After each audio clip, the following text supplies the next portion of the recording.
Hello, good evening to all. कैसे हैं सब लोग? फाइन। सो लास्ट क्लास में हमने वर्क डन के बारे में पढ़ा था, that what is work done, like how the work done in physics is different from the work done in day to day life. और हमने कुछ प्रॉब्लम्स भी की थी वर्क डन से रिलेटेड, कि हमने डॉट प्रोडक्ट्स की सीखा था वर्क डन में, कि हम स्केलर प्रोडक्ट डॉट प्रोडक्ट कैसे यूज करते हैं। अब हम आज सबसे पहले देख रहे हैं, बहुत सिंपल सा टॉपिक है, that types of work done. That means when you can say that work is positive, work is negative and work is zero. So बहुत सिंपल सा टॉपिक है, so हम इसको बहुत जल्दी से कवर करने का ट्राई करते हैं। So हमारे पास क्या है? Positive work done.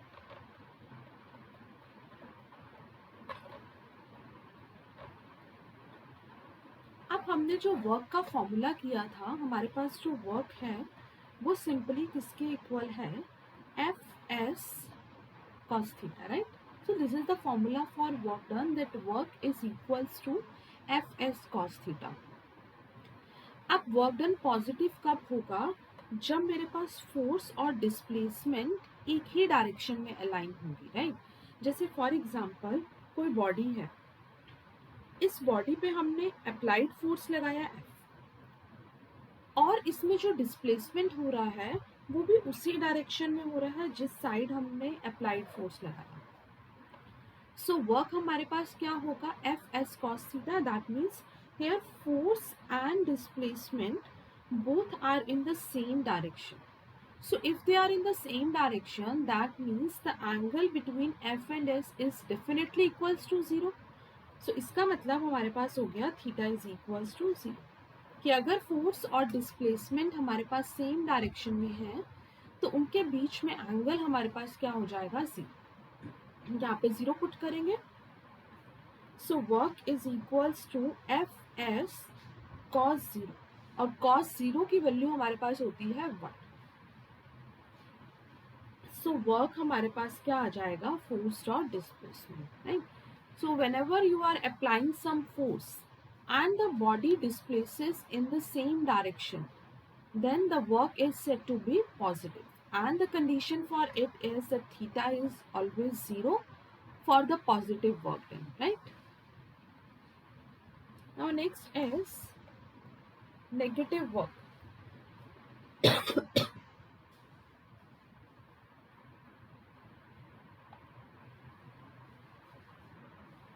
So when is the work done negative? अब work done negative कब होगा? देखो हुआ क्या एक्चुअल में, कि हमने एक ब्लॉक था जिसका कुछ मास था m। इस ब्लॉक पे मैंने force, this is the capital F is the applied force, तो मैंने ब्लॉक पे फोर्स लगाया, और उसमें हमें बात पता है जिस साइड हम फोर्स लगाते हैं उसके ऑपोजिट डायरेक्शन में हमारे पास फ्रिक्शनल फोर्स एक्ट करता है। सो इसका मतलब ये हो गया मेरे पास फ्रिक्शनल फोर्स, और जिस साइड हम फोर्स लगा रहे हैं बट ऑब्वियस बॉडी उसी साइड डिस्प्लेस करेगी, तो बॉडी इसी साइड मेरे पास क्या कर गई? डिस्प्लेस। तो अब क्या हुआ कि हमारे पास ये है फोर्स, फ्रिक्शनल फोर्स, और ये है मेरे पास डिस्प्लेसमेंट एस। तो अब ये फ्रिक्शनल फोर्स और जो डिस्प्लेसमेंट है, इसमें ये एंगल मेरे पास कितना है? 180 degree. So here the angle is 180 degree. So जब हम वैल्यू को सब्स्टिट्यूट करेंगे अपनी इक्वेशन में, so it is equals to F S cos theta. देखो दो चीजें हैं, अगर क्वेश्चन में लिखा होता है that work done by the applied force, in that case your work done is positive, right? And if it is given in the question that work done by the frictional force, right? So frictional force और जो displacement है तो हम उसका force देखेंगे। सो यहाँ पे मैं उसको स्मॉल एफ से लिख देती हूँ, एफ एस कॉस 180। अब कॉस 180 की वैल्यू हमारे पास कितनी होती है? -1। सो वर्क मेरे पास क्या हो जाएगा? Minus F S, right? So I can say that work done bye frictional force is an example of negative work done.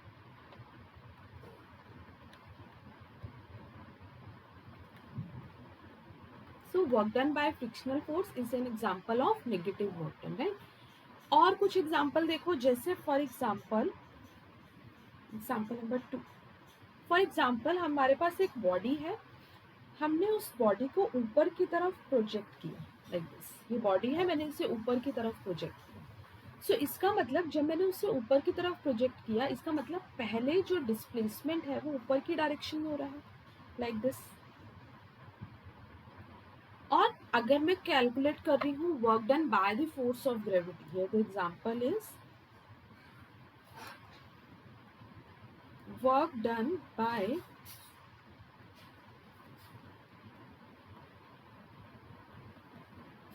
Force of gravity.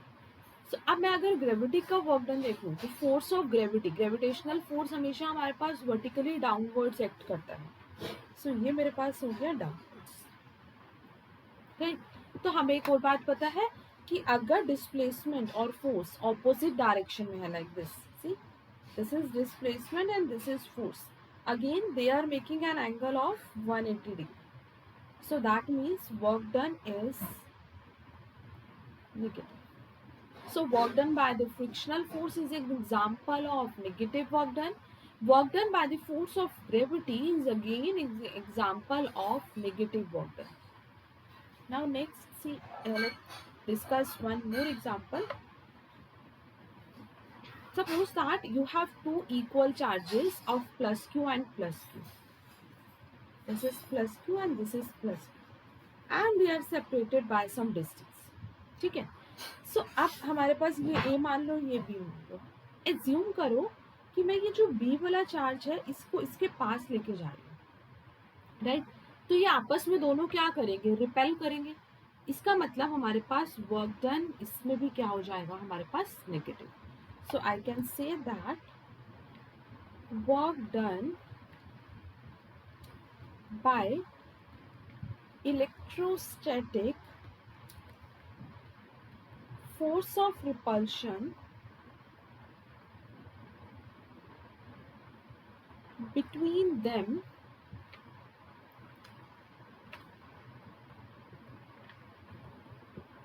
is negative। देखो हुआ क्या ना, दो पॉजिटिव चार्ज थे मेरे पास, राइट।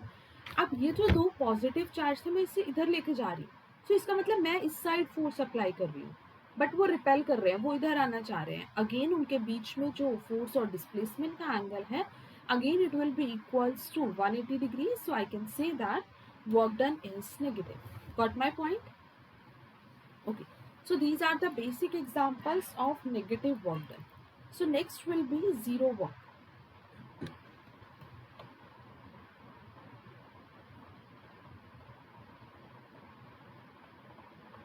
So अब वर्क मेरे पास zero कब होगा, वर्क जीरो कब होगा, जब फोर्स और डिस्प्लेसमेंट में एंगल मेरे पास 90 हो जाएगा।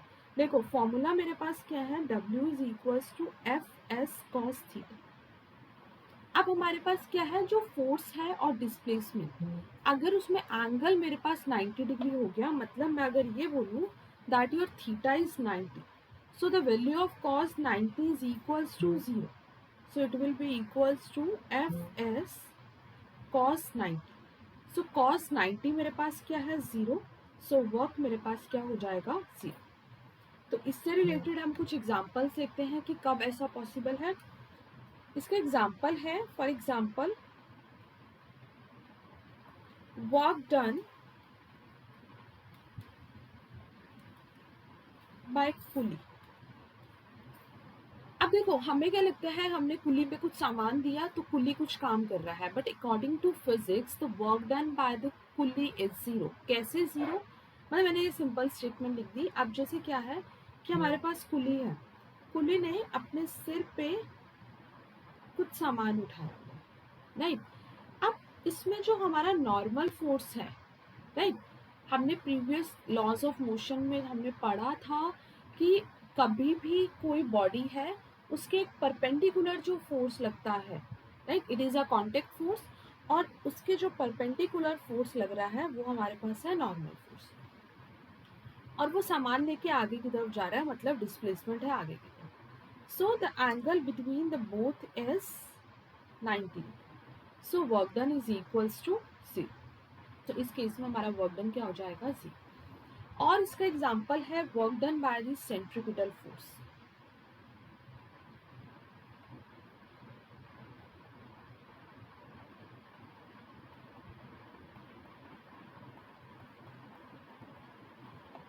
Work done by centripetal force. अब work done by centripetal force में क्या हो रहा है, इसको पोज करके नोट्स जरूर बना लेना.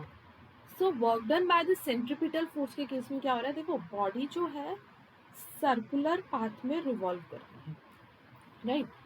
और हमें एक बात पता है कि एक फोर्स हमेशा towards the centre of the circle लगता है. That force is known as centripetal force, जिसका फॉर्मूला हमारे पास होता है mv². आई होप ये सब पिछले लेक्चर में सब पढ़ के आए होंगे. सो हमारे पास जो सेंट्रीपिटल फोर्स है वो यहाँ लग रहा है, और जो बॉडी है वो हमारे पास इस तरीके से along the tangent like this, ये हमारे पास इस डायरेक्शन में क्या कर रही है, मूव कर रही है. सो इन दोनों में एंगल मेरे पास कितना हो गया, 90 डिग्री. सो वर्क हमारे पास क्या हो जाएगा, सी. और इसको देख सकते हैं कि हमने एक स्टोन है, स्टोन के साथ हमने एक स्ट्रिंग को टाई कर दिया और हम उसको ऐसे गोल सर्कुलर पाथ में रिवॉल्व कर रहे हैं. तो वहां पे भी अगर मैं work done by centripetal force देखती हूँ along the string, so again it will also be equals to 0. Why so? Because the angle between the centripetal force and displacement is 90 degree, right? तो एक तो हो गया ये थीटा के ऊपर डिपेंड करेगा. और अगर लेट सपोज कोई अप्लाइड फोर्स ही नहीं है, या फिर हमने लेट सपोज अप्लाइड फोर्स नहीं है, body is at rest and you are not applying any force, so that means your applied force is 0. Again the work done is 0. अब let suppose हमारे पास कोई एक बहुत हैवी लाइक ब्लॉक है, बहुत heavy, let suppose 50 kg का, और हम उस पर फोर्स लगा रहे हैं थोड़ा सा 5 न्यूटन का, तो क्या बॉडी डिस्प्लेस करेगी, नहीं करेगी. इसका मतलब ये हो गया कि बॉडी डिस्प्लेस नहीं कर रही है. So that means in that case your displacement is 0. So if displacement is 0 then again the work done is 0. So you can note it down और पोस्ट कर लेना. स्क्रीनशॉट लेके मत नोट करना, पोस्ट करके नोट करना, because notes are very helpful, right, for your exam purpose. Screenshots ले लोगे तो फोन में रखे रहेंगे, फिर ढूंढते रहोगे एग्जाम टाइम पे, ठीक.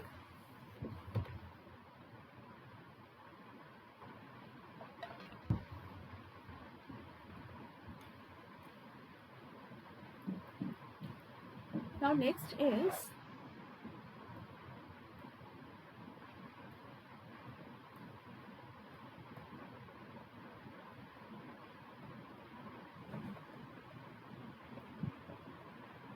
dimensions and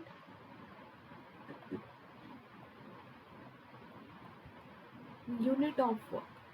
अब हमारे पास डायमेंशंस कैलकुलेट करने के लिए हमारे पास जो वर्क है वो सिंपली किसके इक्वल है, फोर्स डॉट डिस्प्लेसमेंट. सो हम अगर मैं इसका डायमेंशनल फॉर्मूला की बात करती हूँ तो फोर्स का डायमेंशन फॉर्मूला होता था mL/t-2,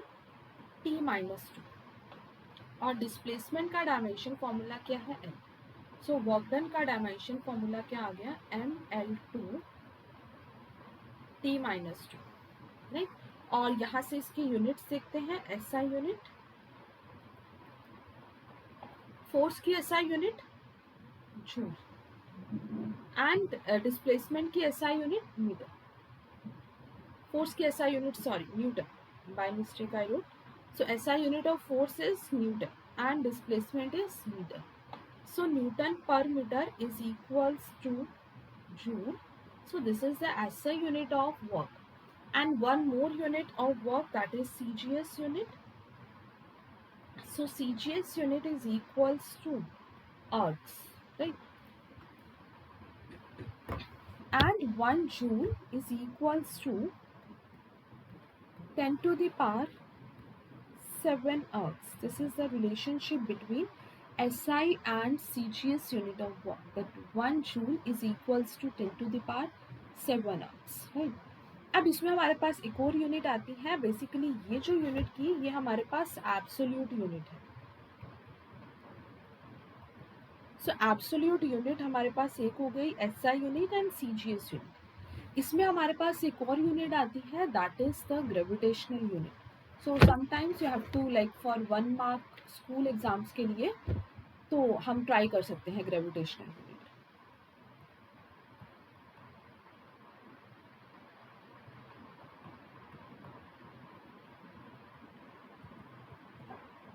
सो ग्रेविटेशनल यूनिट हमारे पास क्या है, 1 kg metre and that is equals to 9.8 joules. Means ये हमारे पास है in terms of SI unit. और इसी में अगर मैं सीजीएस की बात करती हूँ तो 1 ग्राम केजी की जगह आ जाएगा gram centimetre. It will be equals to 980 ergs. So ये 1 मार्क के लिए हम ध्यान रख सकते हैं, इसके डेरिवेशन की रिक्वायरमेंट नहीं है, राइट. सो ये हमारे पास सिंपल था और इसके जो क्वेश्चन है as such like school exams में आ सकते हैं but not it in competitive exam like as simple as question. This type of question will not come in your competitive exams. This is only for your school purpose. और इसका जो simple question बनेगा उसमें force, displacement, angle, इनकी values को हमें substitute करना होगा, राइट. सो नेक्स्ट है हमारे पास energy. So work we have completed till now. Next topic is energy.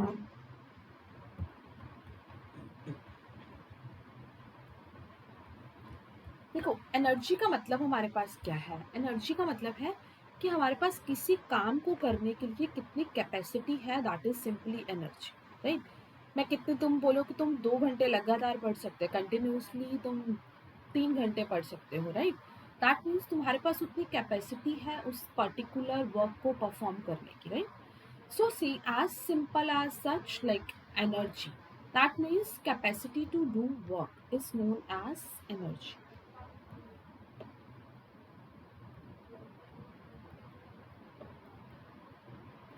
So capacity to do work is known as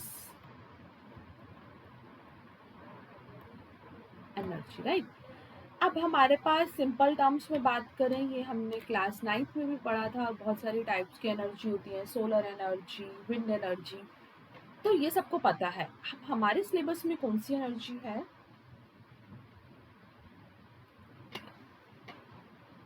mechanical energy. That means mechanical energy means it consist of both kinetic energy and potential energy.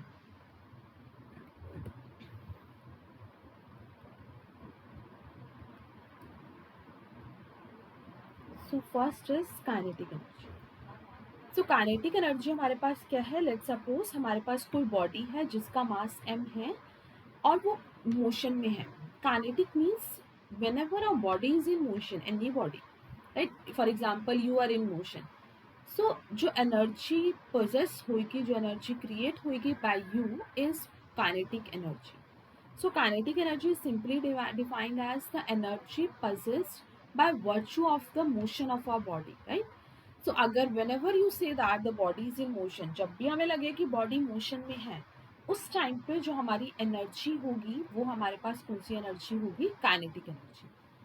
और हमारे पास kinetic energy निकालने का formula होता है half m we, right. अब इसका जो एक्सप्रेशन है जो हमसे पूछा जाता है वो हमसे बाय कैलकुलस मेथड पूछा जाता है. इसका जो सिंपल एक्सप्रेशन है जो मे बी तुमने क्लास 9th में डिराइव किया होगा वर्क एनर्जी थ्योरम से, that will not be ask here because some difference will be there between 9th and 10th ना, 9th एंड 11th. सो यहाँ पे जो मेथड हमारे पास पूछा जाता है वो हमारे पास होता है calculus method for expression of kinetic energy.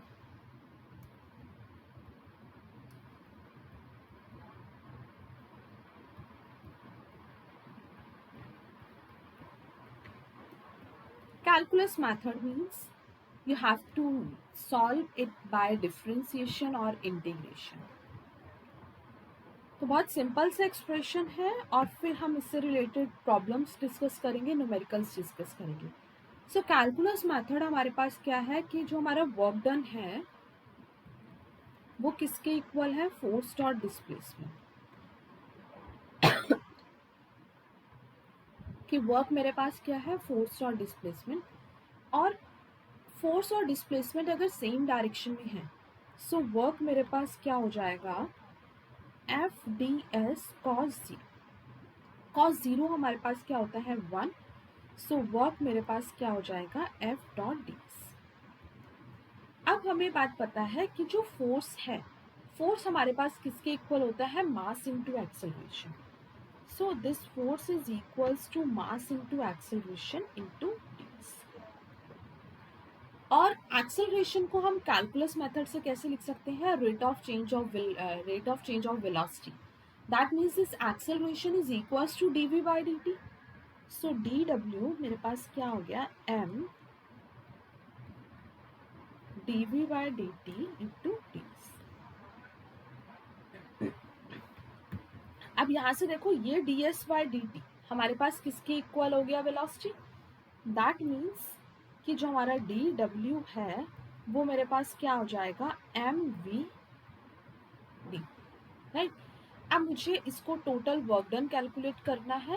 That means total work done by the force which increases its velocity from 0 to v, right? 0 to v means कि पहले suppose a body is at rest पे उसकी velocity है 0, after covering some distance s like ds, its velocity changes to v। So you need to find the total work done by the force in increasing the velocity from 0 to v। So work done is equals to integration u to v mv d। तो यहाँ से हमारे पास m constant है, उसको बाहर ले लो। Integration हमारे पास किसका होगा, वी डी। तो इंटीग्रेशन का रूल होता है that whenever x to the power is n, so इंटीग्रेशन करने के लिए हम पावर में एक ऐड करेंगे divided by the same power. So here the power is 1, so m power 1 है तो पावर में एक ऐड करोगे 1 plus 1 2 by 2। So it is equals to m by 2 common ले लिया, ये हो जाएगा v square minus, so work done is equals to half mv square. Since the body is moving with velocity v, अगर body velocity v से move कर रही है, इसका मतलब उसके पास कौन सी एनर्जी होगी, kinetic energy. So that means this expression of kinetic energy is half mv square. यहाँ से हम ये देख सकते हैं कि जो काइनेटिक एनर्जी है, एक तो वो डायरेक्टली प्रोपोर्शनल है मास के, दैट मीन्स जिस बॉडी का मास ज़्यादा होगा उसकी काइनेटिक एनर्जी भी ज़्यादा होगी। दूसरा, काइनेटिक एनर्जी डायरेक्टली प्रोपोर्शनल है v स्क्वायर के। These are the two relations. So this is all about the kinetic energy and its calculus method. ये दो टॉपिक्स करने के बाद हम इसके न्यूमेरिकल्स डिस्कस करेंगे। नेक्स्ट है हमारे पास, आई होप ये सबको क्लियर होगा। इफ स्टिल किसी को डाउट है तो मुझे कमेंट्स में पूछ सकते हो, पूछते ही नहीं हो। नेक्स्ट है रिलेशन बिटवीन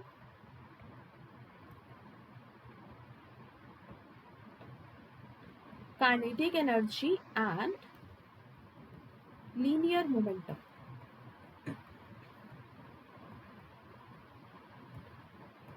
अब मुझे क्या एक्सप्रेशन फाइंड आउट करना है, काइनेटिक एनर्जी और लीनियर मोमेंटम का।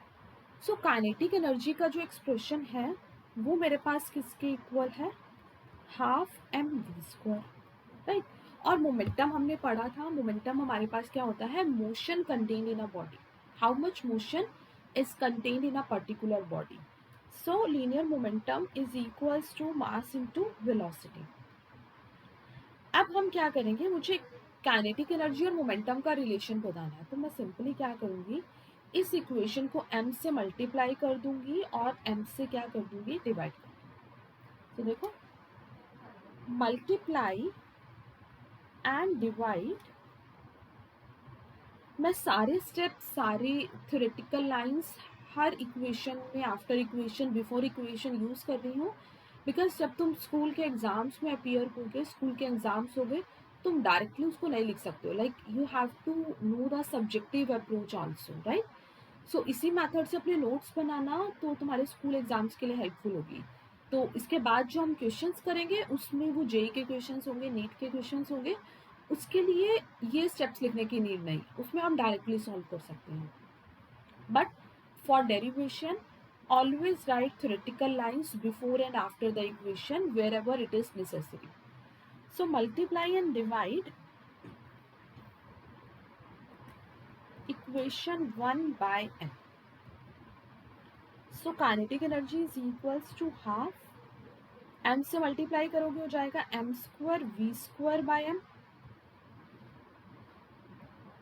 सो एम वी किसके इक्वल है? मोमेंटम. सो यहाँ से हमारे पास काइनेटिक एनर्जी किसके इक्वल आ गया? M square v square is p square by 2. So this is the relationship between kinetic energy and momentum, that kinetic energy is equals to p square by 2m. Got the point? अब यहाँ से एक case discuss करना चाहूंगी कि kinetic energy हमारा frame of reference पे depend करता है. Sometimes it is asked in the assertion reason question that kinetic energy depend on the frame of reference. How it will depend on the frame of reference? देखो, let's suppose कि तुम car के अंदर बैठे हो, ठीक है, you are sitting in the car and the car is moving with some velocity v. अब तुम उससे बाहर से ऑब्जर्व कर रहे हो, राइट. तो तुम्हें काइनेटिक एनर्जी क्या दिखेगी? Half m v square, because हम बाहर है कार के. देखो हमारे पास कार है, you are sitting in a car and you have some mass that is m. अब ये कार मूव कर रही है कुछ वेलोसिटी v से. हम जो ऑब्जर्व कर रहे हैं, हम कार को बाहर से खड़े होकर ऑब्जर्व कर रहे हैं, तो हमें लगेगा कार मोशन में है. तो इसके अकॉर्डिंग, इस पर्सन के अकॉर्डिंग कार की जो काइनेटिक एनर्जी होगी वो होगी half m v square, right. But the person who is sitting out inside the car, जो पर्सन कार के अंदर बैठा है, उसको क्या लगेगा कि वो किस पे है? रेस्ट पे है. तो इस पर्सन के अकॉर्डिंग काइनेटिक एनर्जी क्या हो जाएगी? See. So that means I can say that kinetic energy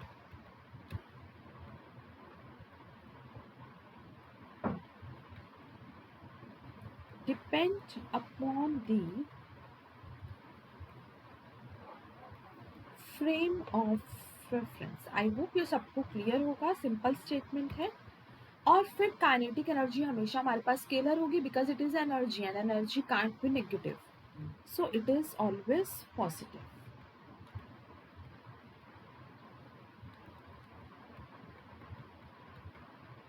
next, kinetic energy is always positive, right. So इससे रिलेटेड एक क्वेश्चन करते हैं, ये नोट कर लो. Okay, you can note it down and I am writing one question.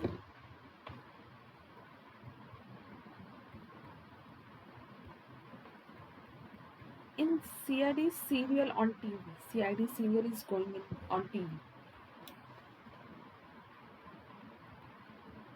Abhijit fires a bullet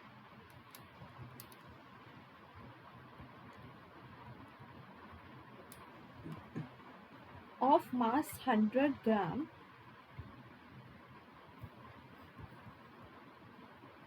with a speed of 100 meter per second on a soft plywood of thickness 4 centimeter. Now the bullet emerges with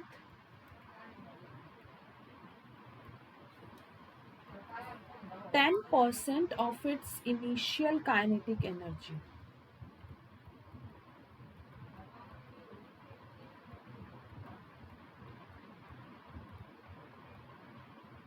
find the emergent speed of bullet. इसको pose करके एक बार try करो, उसके बाद मैं solve करूंगी। Just try करो, बहुत सिंपल सा क्वेश्चन है। Find the emergent speed of bullet. Just try once. Pause करके इसको ट्राई जरूर करो पहले।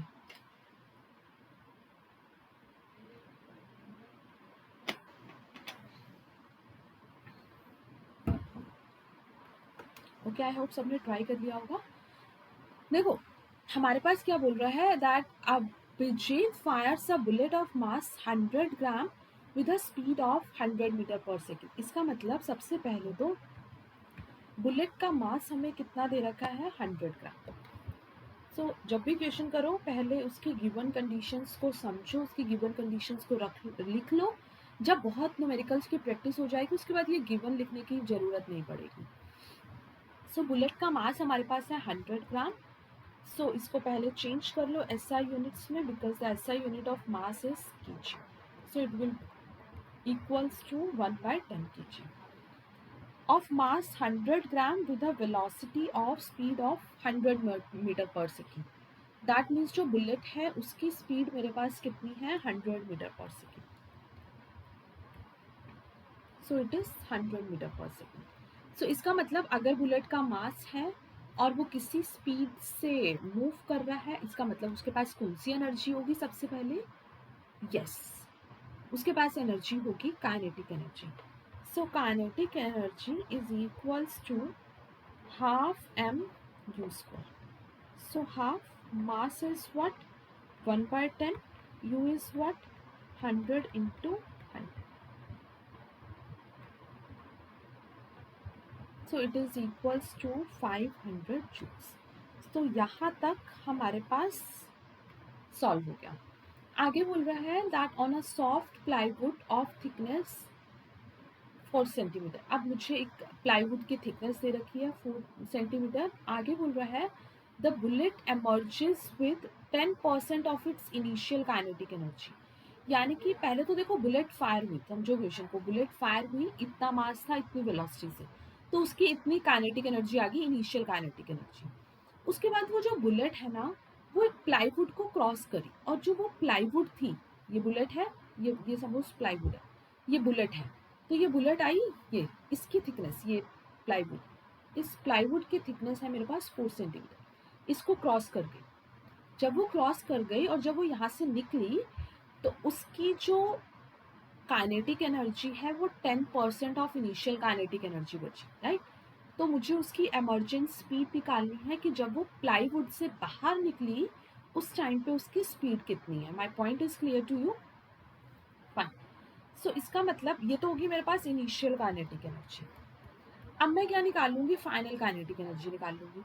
सो काइनेटिक एनर्जी फाइनल, तो काइनेटिक एनर्जी फाइनल वो क्या बोल रहा है कि इनिशियल का 10% है। सो इनिशियल हमारे पास कितनी आ गई, 500 जूल। तो उसका 10% कितना हो गया, 10/100 इंटू 500। तो हमारे पास कितना आ गया, 50 जूल। यानी कि ये मतलब हो गया कि पहले काइनेटिक एनर्जी थी 500 जूल, उसके बाद जब वो प्लाईवुड को क्रॉस कर गई तो उसकी जो फाइनल काइनेटिक एनर्जी है वो सिर्फ कितनी बची, 50 जूल्स। अब मुझे इस 50 जूल के रिस्पेक्ट में स्पीड निकालनी है। तो हमें ये फॉर्मूला पता है, काइनेटिक एनर्जी क्या है, half mv square. So substitute करेंगे value, half mv square is equals to this 50 joules, right. So mass हमें पता है, तो v स्क्वायर सिंपली कितना हो जाएगा, 2 into 50 by mass. So it is equals to 2 into 50, mass मेरे पास कितना आ गया, 1/10। So 2 into 50 into 10, 10 1 2। So v square मेरे पास कितना आ गया, 1000। सो v मेरे पास क्या हो जाएगा, अंडर रूट ऑफ 1000। इसको सॉल्व करोगे तो अप्रॉक्सीमेट आंसर आ जाएगा 31.6 मीटर पर सेकेंड। सिंपल है, सिर्फ स्टेटमेंट समझनी थी। अगर एक बार वो समझ आ गई, क्वेश्चन विजुअलाइज हो गया तो इजीली सॉल्व हो जाएगा, fine. You can try more numericals like this. because that's an important type, right? So next है मेरे पास work done by a variable force. इसके लिए सिंपल सा भी एक पॉइंट ध्यान रखो कि जब हमें work done by variable force निकालना है, देखो एक्चुअल में क्या हो रहा है कि जो हमारी डे टू डे लाइफ है उसमें हमारे पास कहीं पे भी वर्क डन बाय मतलब बहुत रेयर है कि हमारे पास work done by a constant force use होता है. For example, if you want to calculate the work done by the engine of a car, right? So force exerted by the engine is a variable force, right? Sometimes the body accelerates, sometimes it deaccelerates. Brakes are applied, it comes to rest, then again accelerate. That means that is a case of variable force, right? So जब हमें variable force के लिए work done निकालना है तो मेरे पास उसका graph कुछ ये बनेगा. और अगर मुझे वर्क डन कैलकुलेट करना है तो मैं क्या करूँगी, लेट्स सपोज ये हमारे पास है फोर्स और ये है मेरे पास डिस्प्लेसमेंट. यह एक्स इनिशियल पॉइंट है, ये है x final. So work done by the variable force calculate करने का मेथड हमारे पास क्या है, that you have to find the area under the graph, right? So because variable force हम उसको बहुत स्मॉल इंटरवल के लिए देख रहे हैं, राइट? तो जब मैं उसको स्मॉल इंटरवल के लिए देख रही हूँ तो एक्चुअल में मैं क्या यूज करूँगी, limit delta x approaches to infinity summation xi to xf, work done is fx delta x, right? अब यहाँ पे जो लिमिट है, लिमिट क्या स्टैंड कर रहा है, limit stand for the limit of the sum and delta x tends to zero और इन्फिनिटी. तो इसका मतलब इस केस में हमारे पास अगर ये इन्फिनिटी को अप्रोच कर रहा है, delta x tends to zero. So अगर हमारे पास डेल्टा एक्स डिस्टेंस डिस्प्लेसमेंट बहुत स्मॉल है, उस केस में जो हमारा वर्क है वो ये होगा, राइट? और ये हमारे पास किसके इक्वल होगा, integration of x initial to x final f x d x. तो उस केस में वेरिएबल फोर्स के केस में हमें इंटीग्रेशन का मेथड यूज करना होगा. और अगर किसी क्वेश्चन में हमारे पास ग्राफ गिवन है, सो वर्क डन हम कैसे निकालेंगे, area under fx graph. This is how you will calculate the work done. You can note it down first, then we'll do one numerical related to it. Fine. Now the question is, a force F is equals to 5 plus 2x acts on a particle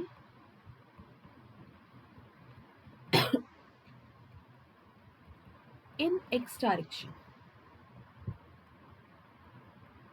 where F is in Newton and x is in meter.